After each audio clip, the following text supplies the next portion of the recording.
Park, previously known as the Polo Ground. So this was where Dr. Kwame Nkrumah came to declare our independence on the 6th of March 1957. So before independence, this whole place was used by the British to play the game of polo. And it was a no-go area for Ghanaians then. So when we gained independence, symbolically, this was where Dr. Kwame Nkrumah came to declare our independence, to tell the British that we are truly free. So that's a bronze statue of Dr. Kwame Nkrumah. And where the statue has been mounted was the exact spot he stood on that day to declare our independence. Now, Dr. Kwame Nkrumah was born on the 21st of September 1909 in the western region of Ghana, in the village known as nkrumah. After his early studies there, Dr. Kwame Nkrumah attended Achimota College here in Accra, where he was trained as a teacher. He taught for some time after his training and then won a scholarship in the year 1935 to go and study in the US. So he went to Lincoln University. From there, he went on to University of Pennsylvania and then later to London School of Economics. Now, in the year 1947, Dr. Kwame Nkrumah came back to the then Gold Coast upon the invitation of the leaders of the first political group that was formed, known as the United Gold Coast Convention. So he joined them as their general secretary, but 2 years later, Dr. Kwame Nkrumah broke away from the UGC to form his own political party, which is still in existence, known as the CPP, the Convention People's Party. Now, in the year 1950, Dr. Kwame Nkrumah was arrested by the British government then for organizing a campaign known as the Positive Action Campaign. He was kept at the James Port prison here in Accra, which is along this road. But fortunately for him, while he was in prison, an election was held and he won. So he was supposed to be in prison for a period of 3 years, but he was released after about 13 months. When he came out, he was made the leader of government business, and then later in 1952 became our first prime minister. So he was elected as our first president in the year 1960 and served as our president for a period of 6 years. In the year 1966, Dr. Kwame Nkrumah's government was overthrown. And during the coup d'etat which overthrew this government, Dr. Kwame Nkrumah was not in the country. He was on his way to Vietnam on a peace mission. It was when he got to China that he heard about the news of his overthrow back home. And for security reasons, Dr. Kwame Nkrumah couldn't come back. He had to go into exile in Guinea, Conakry. Now, the then president of Guinea, who was known as Sekou Touré, was his close friend. And in Guinea, Sekou Touré made Dr. Kwame Nkrumah his ceremonial co-president. He lived in Guinea as their co-president till the year 1971, when he was diagnosed of prostate cancer and sent to Romania for medical treatment. He died in Romania on the 27th of April 1972. After Dr. Kwame Nkrumah's death there, his body was first sent to Guinea. Unfortunately, at that time, his mother was still alive. And being the only child, after some time, his family requested for his remains to be brought home.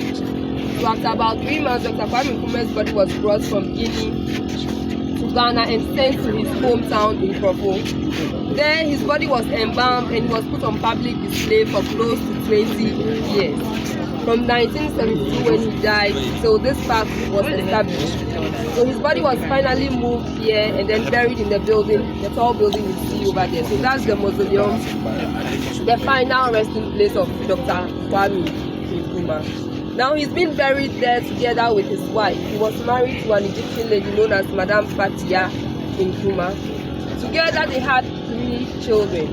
But before Dr. Kwame Nkrumah married her, he already had a son from a previous relationship with a lady known as Madame Fanny Henrietta Miller. He left behind 4 children who are all alive. The first is Professor Francis Nkrumah. He's a retired medical doctor here in Ghana. The second is Gamal Nkrumah, a journalist in Egypt. The third and only female is Samia Nkrumah.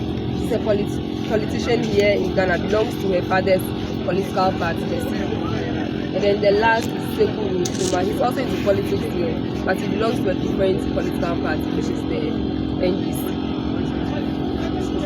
So before we start moving around, like I said, that's a bronze statue of him, and where it's been mounted was the exact spot he stood to declare our independence. On this side, please can we tell them face this side? On this side of the park,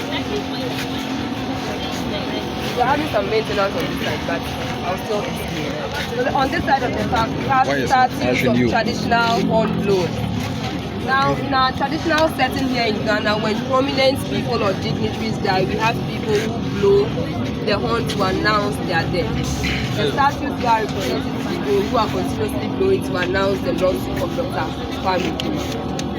Now we have two more statues ahead, one on our left hand side laying ground, and then there's another one wearing a smock on our right hand side. Can we please see both statues? Yeah. Okay. Now, Dr. Kwame Nkrumah, like I said, came from the southern part of Ghana.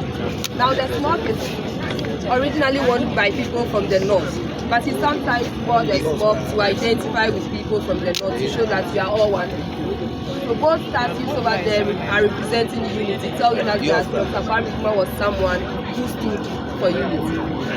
Okay, so we now get behind the bronze statue and then I explain the mausoleum to you. I want to ask a question. Hold on. Look at this. You have crown. You have so okay, to do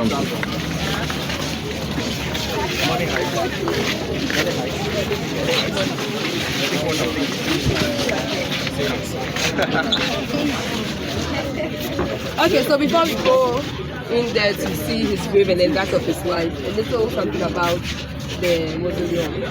So the mausoleum was designed by a Ghanaian architect known as Dr. Don Arthur. It was built by the Chinese and it's made of Italian marble. Now the design of the mausoleum is that of a truncated tree, a tree that has been cut short, a tree that has been cut short from the middle. And that's to say, whatever Dr. Kwame Nkrumah was doing then for his people was cut short because his government was overthrown in 1966. We have the black star on top, which is just like what we have on our flag, representing the hope of all African people. And then finally, we have water around the mausoleum. Now we have a saying which goes, water is life. We believe even though Dr. Kwame Nkrumah is dead, his memory continues to live with us and his legacy still continues. So we can now go in and then have a look at his grave. And then that's it. Zero. You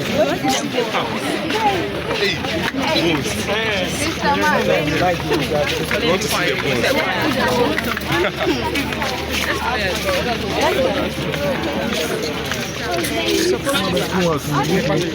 She's supposed to ask. You are president.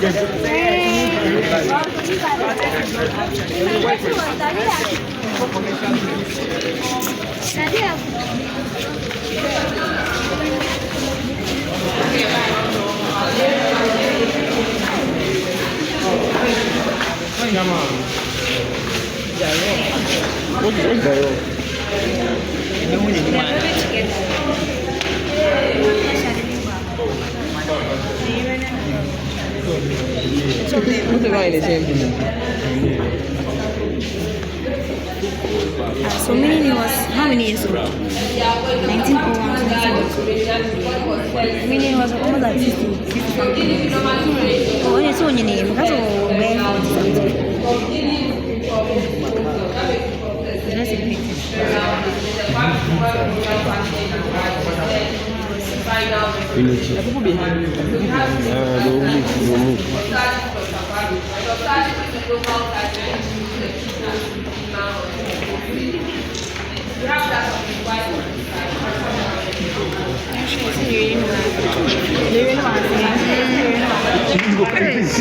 You go push it, you go cut. That's how they come.